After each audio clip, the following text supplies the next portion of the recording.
kelas 7 baru yang saya sayangi. Alhamdulillah pada hari ini Senin 12 Juli 2021 kita bertemu hanya lewat udara. Mohon maaf tidak bisa bertemu secara tatap muka, tapi bertemunya hanya lewat seperti ini. Moga-moga kamu sekalian dalam keadaan sehat walafiat. Amin amin ya rabbal alamin. Tadi kamu sudah mendengarkan arahan dari Ibu Kepala Dinas. Tolong itu dilaksanakan dengan baik. Anak-anakku sekalian yang saya sayangi dan banggakan, hari ini tanggal 12, 13, 14 akan dilaksanakan masa pengenalan lingkungan sekolah. Apa itu masa pengenalan lingkungan sekolah? Nanti akan dijelaskan oleh Bapak Ibu Guru. Untuk itu tolong ya HP-nya nanti dilihat. Kalau mungkin ada HP yang tidak bisa melihat punyanya temannya. Tapi sekali lagi tetap dalam keadaan memakai masker, ya memakai masker. Jangan lupa jaga kesehatan. Untuk sementara kamu tidak ke sekolah dulu, nanti menunggu undangan dari Bapak Ibu Guru. Anak-anakku sekalian yang saya sayangi dan saya banggakan, terima kasih kamu sekalian telah memilih SMP Negeri 3 Kare sebagai sekolah kamu yang kamu idam-idamkan sejak SD. Moga-moga kamu kerasan dan jadi anak yang pandai. Mungkin itu yang dapat saya sampaikan. Nah, saya akan membuka dengan ucapan Bismillahirrahmanirrahim acara masa pengenalan lingkungan sekolah. Kami buka dengan bacaan Bismillahirrahmanirrahim. Sekian, terima kasih. Assalamualaikum warahmatullahi wabarakatuh.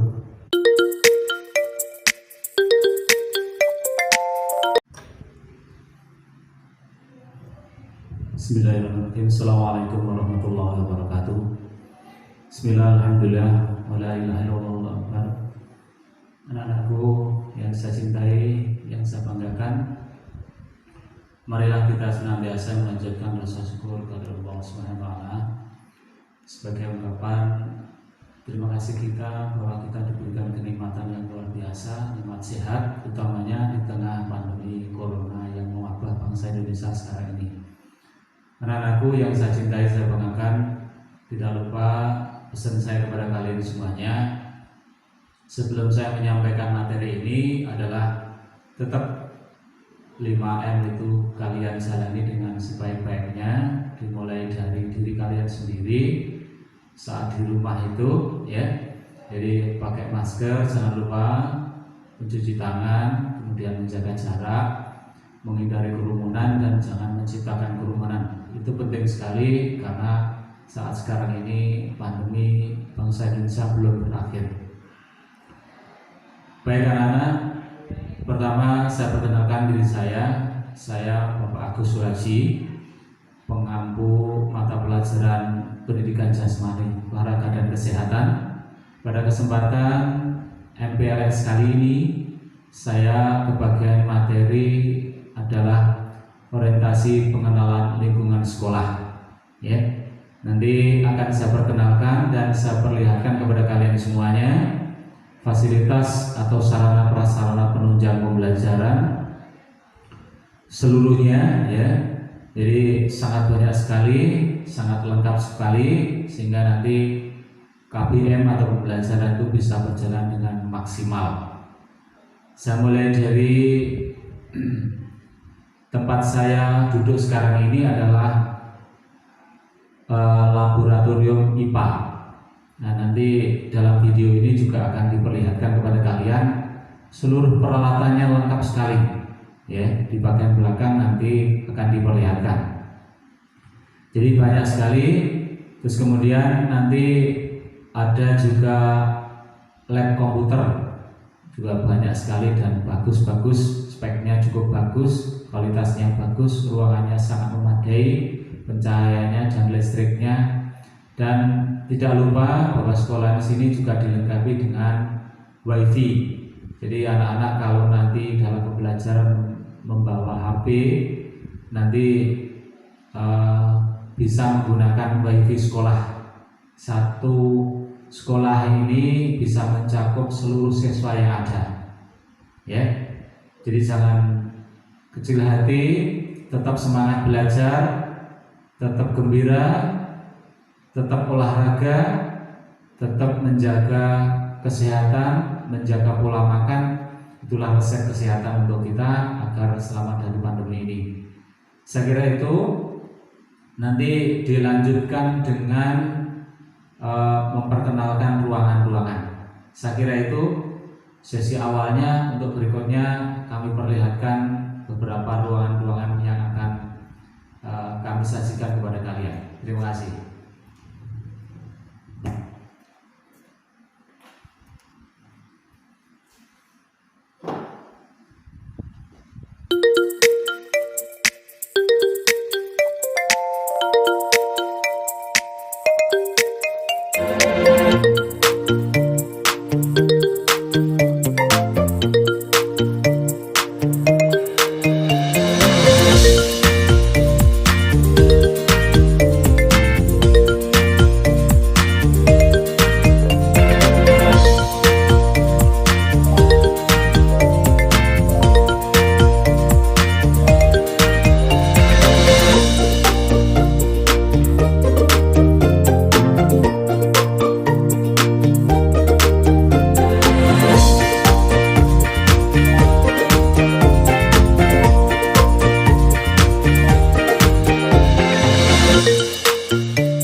Assalamualaikum warahmatullahi wabarakatuh. Selamat pagi anak-anak. Semoga hari ini kita semua selalu dalam keadaan sehat walafiat dan selalu dalam lindungan Tuhan Yang Maha Esa. Sebelumnya perkenalkan nama saya Wendang Trismiati. Di sini Wendang menyajikan materi tentang tata tertib dan kewirausahaan. Kita mulai dari materi tata tertib yang tentunya ini berhubungan dengan pandemi. Ya, yang pertama yaitu etika menghubungi guru melalui HP atau WA. Yang pertama yaitu ada beberapa hal yaitu yang pertama, pilih waktu yang tepat atau hindari menghubungi Bapak Ibu guru di atas pukul 20 atau 8 malam dan di saat melakukan ibadah. Yang kedua yaitu awali dengan sapaan dan salam. Yang ketiga yaitu sampaikan identitas diri apabila kalian mau menghubungi Bapak Ibu guru dengan menyebutkan nama dan kelas. Yang selanjutnya, gunakan bahasa baku, jangan disingkat-singkat. Yang selanjutnya, sampaikan pesan yang singkat, jangan bertele-tele dalam menyampaikan permasalahan. Akhiri pesan dengan ucapan terima kasih dan salam. Dan untuk selanjutnya materinya yaitu tata tertib dalam menggunakan grup WA di kelas.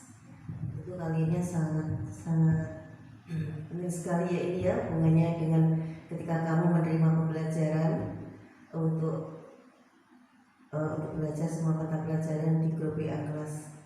Tentunya semuanya kalian menjadi anggota grup kelas.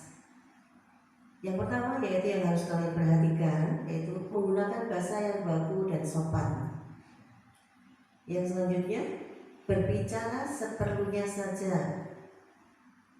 Yang ketiga, membahas sesuatu yang di luar pembahasan sekolah. Yang selanjutnya, tidak berbicara kotor. Sopan dalam melakukan atau dalam WA ada di grup. Yang keluar dari grup tanpa alasan. Assalamualaikum warahmatullahi wabarakatuh. Selamat pagi anak-anakku kelas 7 yang baru. Perkenalkan, saya Budian Tarkanita, nanti mengampu mata pelajaran PKN. Di sini Budian akan menjelaskan sedikit materi untuk MPLS, yaitu materi tentang Wasbang atau wawasan kebangsaan. Nah, sebelum Budian menjelaskan apa itu Wasbang atau wawasan kebangsaan, Budian ingin memberikan sedikit gambaran bagaimana keadaan atau situasi pada saat ini. Kita bisa lihat bahwa pada saat ini, akhir-akhir ini terjadi kecenderungan global, di mana kecenderungan global ini mengakibatkan berlangsungnya revolusi industri keempat, perubahan peradaban masyarakat, dan semakin tegasnya fenomena abad yang kreatif, di mana berlangsungnya revolusi industri keempat ini merupakan fenomena kemajuan teknologi informasi dan komunikasi dalam era revolusi digital. Kita perlu ketahui, kalau kalian searching di Google, itu kalian akan menemukan beberapa puluh tahun yang lalu, misalkan 10 tahun yang lalu sajalah, kita bisa lihat bahwa handphone yang sekarang ini adalah merupakan sebuah evolusi atau sebuah revolusi, bahwa dulu yang handphonenya itu keypadnya masih kotak-kotak dan bunyi cetak-cetik itu, nah sekarang digantikan oleh handphone Android atau touchscreen atau layar sentuh. Kemudian perubahan peradaban masyarakat, yaitu berubahnya sendi-sendi kehidupan, kebudayaan, peradaban, dan kemasyarakatan termasuk pendidikan. Kemudian ada lagi semakin tegasnya fenomena abad kreatif yang menunjukkan bahwa menempatkan informasi, pengetahuan, kreativitas, inovasi, dan jejaring sebagai sumber daya strategis bagi individu, masyarakat, korporasi, dan negara.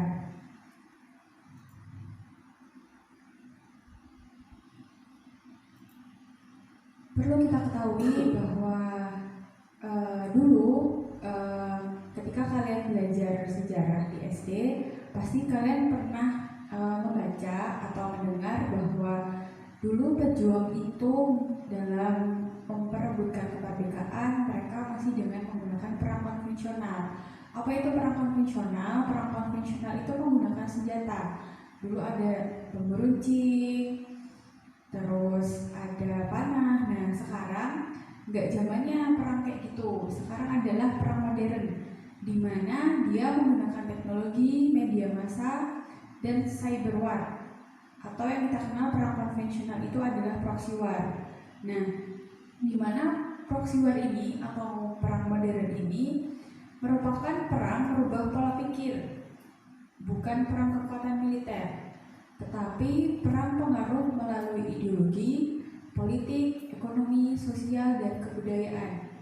Sasarannya apa ketika terjadi proxy war?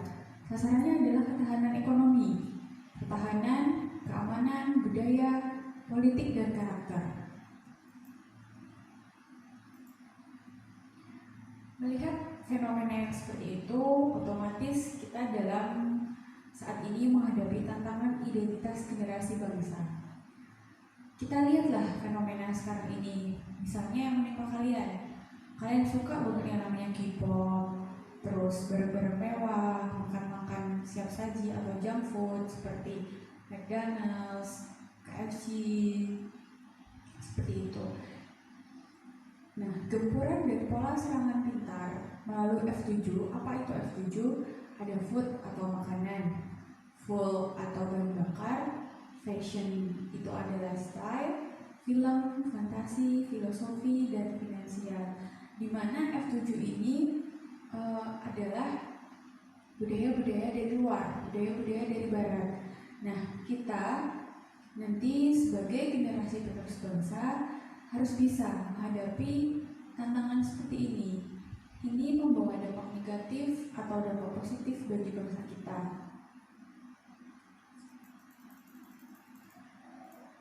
Nah, melihat fenomena-fenomena seperti itu, otomatis ketika kita nanti tidak bisa menghandle, terus tidak bisa menahan diri kita untuk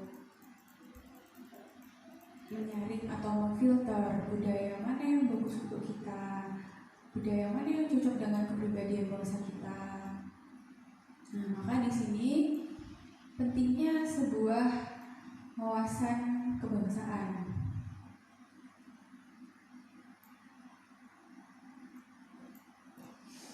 Apa sih itu wawasan kebangsaan? Nah, wawasan kebangsaan adalah cara pandang bangsa Indonesia mengenai diri dan lingkungan, mengutamakan kesatuan, persatuan dalam wilayah penyelenggaraan kehidupan bermasyarakat, berbangsa, dan bernegara. Kita tahu setelah negara kita merdeka pada tanggal 17 Agustus 1945, bahwa di situ tertera ada cita-cita dan tujuan nasional di dalam pembukaan Undang-Undang 1945, di mana visinya adalah mewujudkan negara Indonesia yang merdeka, bersatu, berdaulat, adil, dan makmur.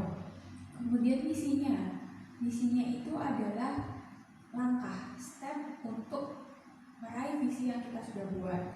Visinya yang pertama, melindungi segenap bangsa Indonesia, memajukan kesejahteraan umum, mencerdaskan kehidupan bangsa, dan ikut melaksanakan ketertiban dunia berdasarkan perdamaian abadi dan keadilan sosial.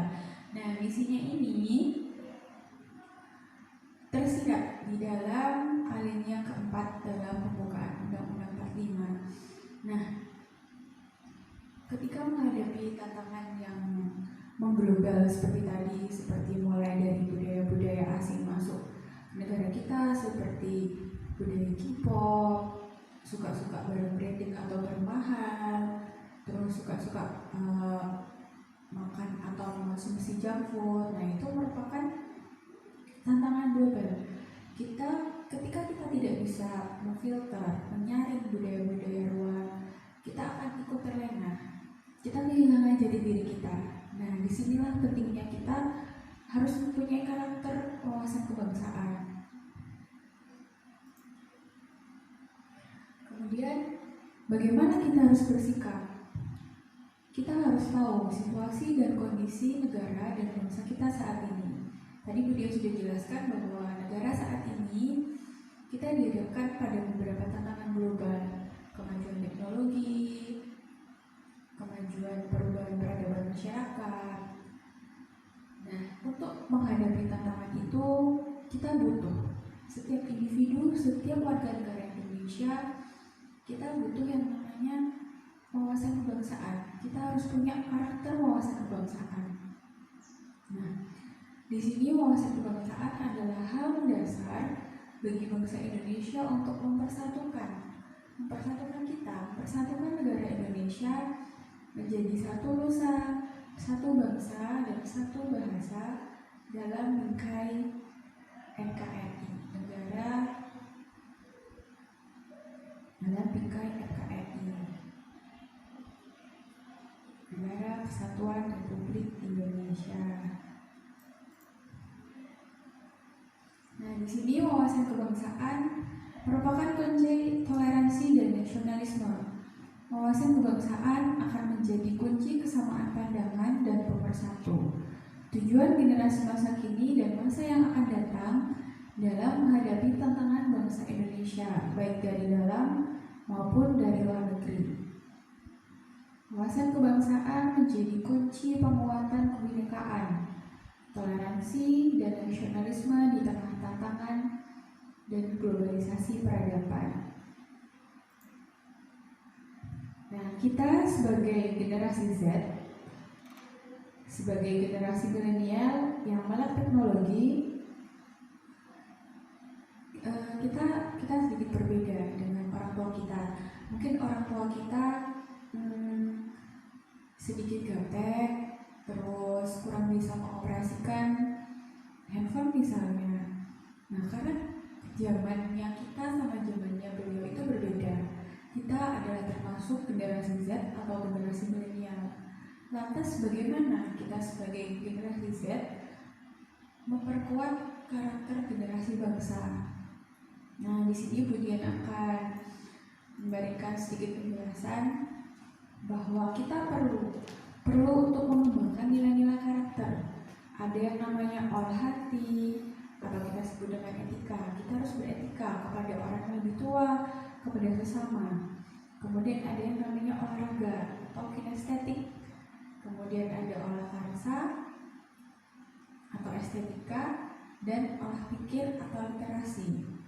Nah, di sini karakter yang harus kita kembangkan ada religius, jujur, toleransi, disiplin, kerja keras, dan sampai pada akhirnya kita harus punya tanggung jawab.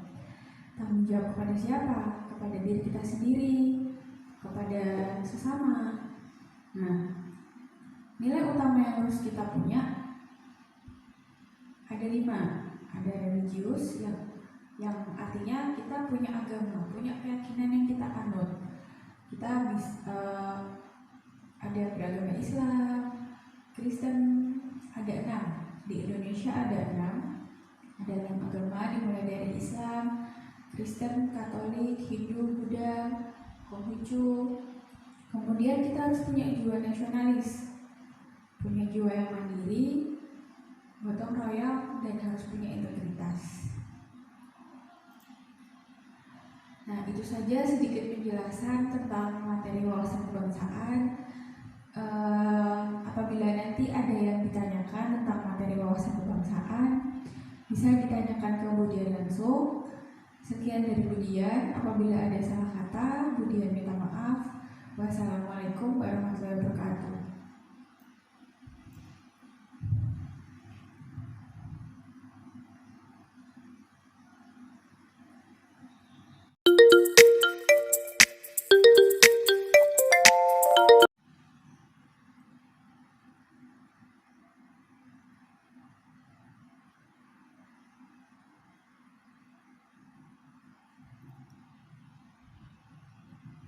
Assalamualaikum warahmatullahi wabarakatuh.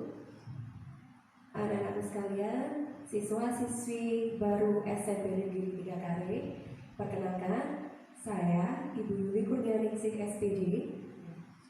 Saya mengampu mapel IPA.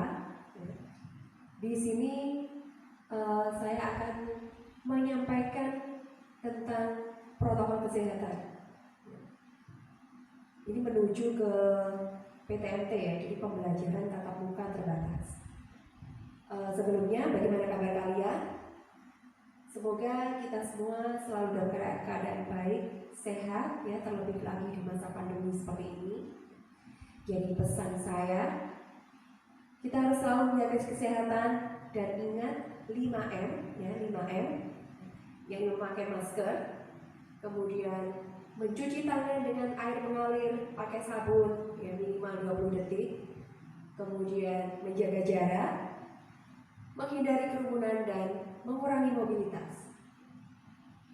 Anak-anakku, karena pandemi masih sampai saat ini kita masih dalam masa pandemi, sehingga pembelajaran sementara masih pembelajaran jarak jauh ya.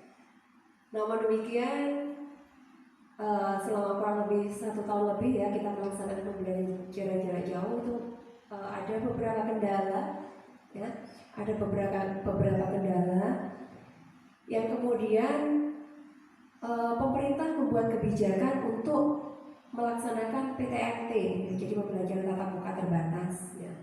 Nah, untuk itu dalam pelaksanaannya nanti PTMT ini nanti kita melakukan pembelajaran tatap muka, tapi dengan protokol kesehatan, tetap dengan melaksanakan protokol kesehatan, baik mulai dari sebelum berangkat ke sekolah, ya, mulai dari rumah apa yang perlu kita persiapkan selama di sekolah dan setelah pulang dari sekolah atau sampai di rumah. Nah, Ibu akan menyampaikan, ya, pertama untuk protokol kesehatan ketika kalian, ya, berangkat mulai dari rumah menuju ke sekolah. Jadi sebelum berangkat ke sekolah, yang pertama, ya, sebelum berangkat sekolah, ya, kalian dibantu dengan orang tua, ya, harus memastikan bahwa kalian dalam kondisi sehat, ya, tidak demam, tidak batuk pilek, ya, tidak ada gangguan atau keluhan yang lainnya. Jadi harus benar-benar yakin sehat. Yang kedua, kalian harus membawa bekal makanan dan minuman sendiri dari rumah. Kemudian yang ketiga, kalian mengenakan pakaian dalam keadaan yang bersih. Yang keempat, tentu saja memakai masker, ya. Yang kelima, jika berangkat sekolah dengan mengendarai roda 2 milik sendiri, ya, kalau misalkan kalian berboncengan, maka yang kalian bonceng atau yang membonceng itu harus masih ada hubungan keluarga, ya. Yang keenam, ketika berangkat sekolah dari rumah itu diusahakan tidak mampir-mampir, ya. Kemudian yang ketujuh, sampai di sekolah nanti pihak sekolah akan melakukan pemeriksaan, ya, mulai dari mengecek suhu tubuh, kemudian mengarahkan kalian untuk mencuci tangan, ya, pakai sabun atau dengan memakai hand sanitizer, ya, kemudian mengecek masker kalian tentu saja, ya.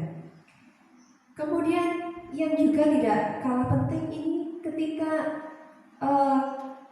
kalian berangkat sekolah itu tidak mengendarai kendaraan sendiri tetapi diantar oleh orang tua atau keluarganya.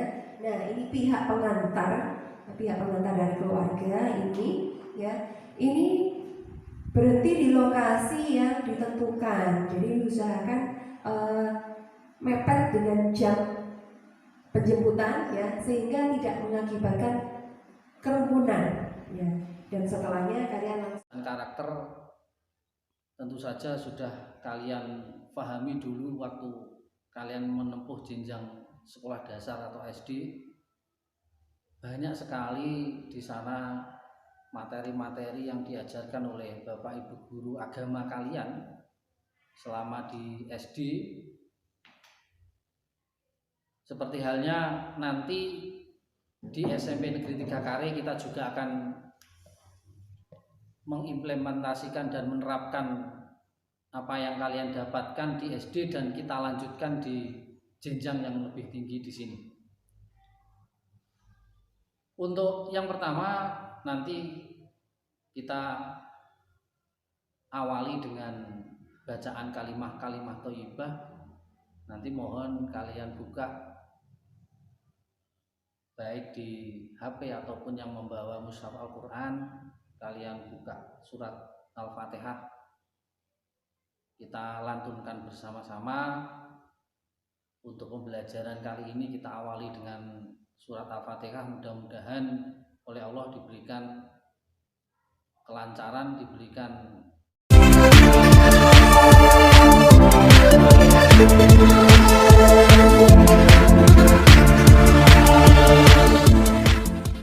Assalamualaikum warahmatullahi wabarakatuh. Asyhadu an la ilaha illallah wa asyhadu anna Muhammadar Rasulullah. Allahumma sholli ala sayyidina Muhammad wa ala sayyidina Muhammad.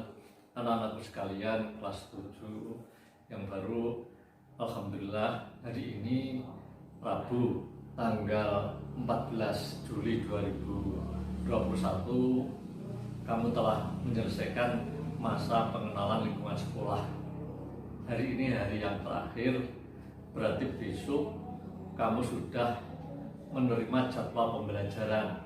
Karena masih dalam masa COVID, nanti pembelajarannya akan hanya lewat HP.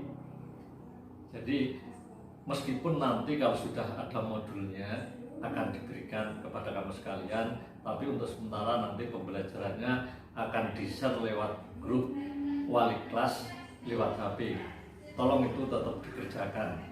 Dan sekali lagi terima kasih kamu sudah melaksanakan MPLS selama 3 hari. Moga-moga kamu nanti menjadi murid yang berprestasi di SMI Negeri 3 Pagi siang ini berkenaan dengan berakhirnya masa MPLS, maka marilah kita tutup dengan bacaan alhamdulillah bersama-sama. Alhamdulillahirrahmanirrahim. Sekali lagi moga-moga kamu tetap sehat walafiat, di rumah tetap belajar, bantu orang tua, dan melaksanakan pembelajaran di rumah dengan baik. Sekian, terima kasih. Assalamualaikum warahmatullahi wabarakatuh.